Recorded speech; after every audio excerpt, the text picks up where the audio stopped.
ವಿಶೇಷ ಚೇತನರ ವಾರ್ತೆಗೆ ಸ್ವಾಗತ. ಬಹುನಿರೀಕ್ಷಿತ ಬಜೆಟ್ ಇನ್ನೇನು ಕೆಲವೇ ದಿನಗಳಲ್ಲಿ ಬರ್ತಾ ಇದೆ.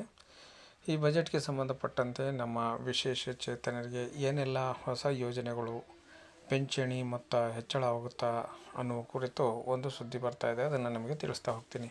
ನಮ್ಮ ಚಾನಲ್ ಹೊಸದಾಗಿ ಭೇಟಿ ಕೊಟ್ಟಿರೋರು ಚಾನಲನ್ನು ಸಬ್ಸ್ಕ್ರೈಬ್ ಮಾಡಿಕೊಂಡು ಈ ವಿಡಿಯೋವನ್ನು ಬೇರೆಯವ್ರಿಗೂ ಶೇರ್ ಮಾಡಿ.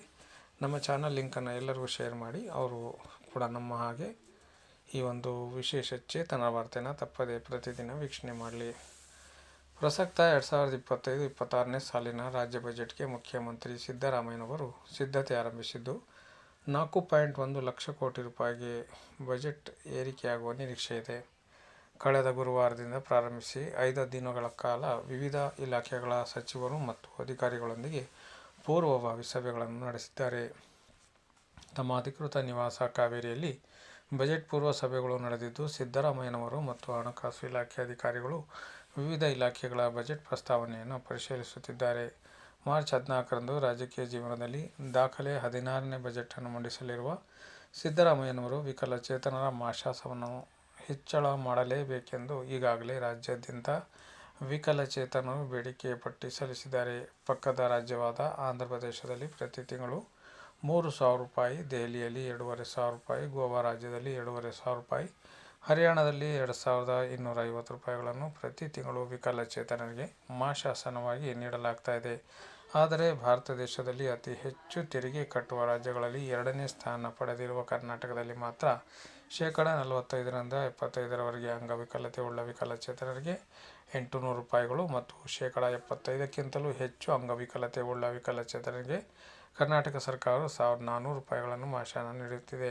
ಪ್ರತಿ ವರ್ಷಕ್ಕೊಮ್ಮೆ ವಿಕಲಚೇತನರ ಮಾಸಾಸನವನ್ನು ಪರಿಷ್ಕರಣೆ ಮಾಡಿ ಹೆಚ್ಚಳ ಮಾಡಬೇಕೆಂಬ ನಿಯಮವಿದ್ದರೂ ಕಳೆದ 11 ವರ್ಷಗಳಿಂದ ಸರಿಯಾದ ರೀತಿಯಲ್ಲಿ ಪರಿಷ್ಕರಣೆ ಮಾಡಲು ತಲೆ ಕೆಡಿಸಿಕೊಳ್ಳದ ಸರ್ಕಾರಗಳ ನಡೆ ಅಮಾನವೀಯ ಮತ್ತು ಅಸಂವಿಧಾನಿಕ ಎಂಬ ಆಕ್ರೋಶದ ಮಾತುಗಳು ರಾಜ್ಯಾದ್ಯಂತ ಕೇಳಿಬಂದಿವೆ. ಸಾಮಾಜಿಕ ಭದ್ರತಾ ಯೋಜನೆ ಅನುದಾನದಲ್ಲಿ ಕೇಂದ್ರ ಮತ್ತು ರಾಜ್ಯ ಸರ್ಕಾರದ ಪಾಲಿರುತ್ತದೆ ಎಂಬುದು ಬಹಳಷ್ಟು ಜನರಿಗೆ ತಿಳಿದಿಲ್ಲ. 1,400 ರೂಪಾಯಿಗಳು ನೀಡುವ ಮಾಸಾಸನದಲ್ಲಿ 1,100 ರೂಪಾಯಿಗಳು ರಾಜ್ಯ ಸರ್ಕಾರ ನೀಡಿದರೆ 300 ರೂಪಾಯಿ ಮಾತ್ರ ಕೇಂದ್ರ ಸರ್ಕಾರ ನೀಡುತ್ತಿದೆ. 800ಗಳು ನೀಡುವ ಮಾಸಾಸನದಲ್ಲಿ ಪೂರ್ಣ ಪ್ರಮಾಣದ ಹಣವನ್ನು ರಾಜ್ಯ ಸರ್ಕಾರವೇ ನೀಡುತ್ತಿದೆ. ಇದರಲ್ಲಿ ಕೇಂದ್ರ ಸರ್ಕಾರದ ಪಾಲಿರುವುದಿಲ್ಲ. ಪ್ರಸ್ತುತ ನೀಡುತ್ತಿರುವ ಮಾಸಾಸನದಲ್ಲಿ ವಿಕಲಚೇತನರು ಜೀವನ ನಿರ್ವಹಣೆ ಮಾಡಲು ಅಸಾಧ್ಯವೆಂದು ಹೇಳಬಹುದು. ಏಕೆಂದರೆ ಈಗಿನ ದುಬಾರಿ ಬೆಲೆಯಲ್ಲಿ ಕನಿಷ್ಠ ಮಟ್ಟದ ಜೀವನ ನಡೆಸಲು ಒಬ್ಬ ವಿಕಲಚೇತನ ಫಲಾನುಭವಿಗೆ ಪ್ರತಿದಿನ 200 ರೂಪಾಯಿಗಳು ಬೇಕೇ ಬೇಕು. ಆದರೆ ತಿಂಗಳಿಗೆ 6,000 ರೂಪಾಯಿಯ ಅಗತ್ಯ ಇರುತ್ತದೆ.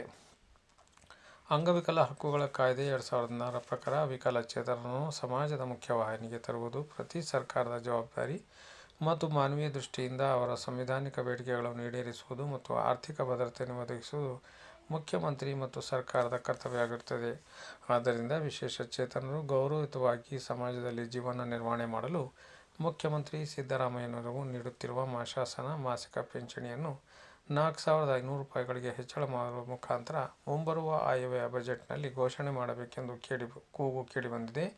ವಿಶೇಷ ಚೇತನರ ಕೂಗಿಗೆ ಮುಖ್ಯಮಂತ್ರಿಯವರು ಯಾವ ರೀತಿ ಸ್ಪಂದಿಸಲಿದ್ದಾರೆ ಎಂಬುದು ಮಾರ್ಚ್ 17ರ ಬಜೆಟ್ ಮಂಡಿಸುವವರೆಗೂ ನಾವೆಲ್ಲ ಕಾದು ನೋಡಲೇಬೇಕಾಗಿದೆ. ಈ ಕುರಿತು ನಿಮ್ಮ ಅನಿಸಿಕೆ ಅಭಿಪ್ರಾಯಗಳನ್ನು ತಪ್ಪದೇ ಬರೆದು ಹಾಕಿ.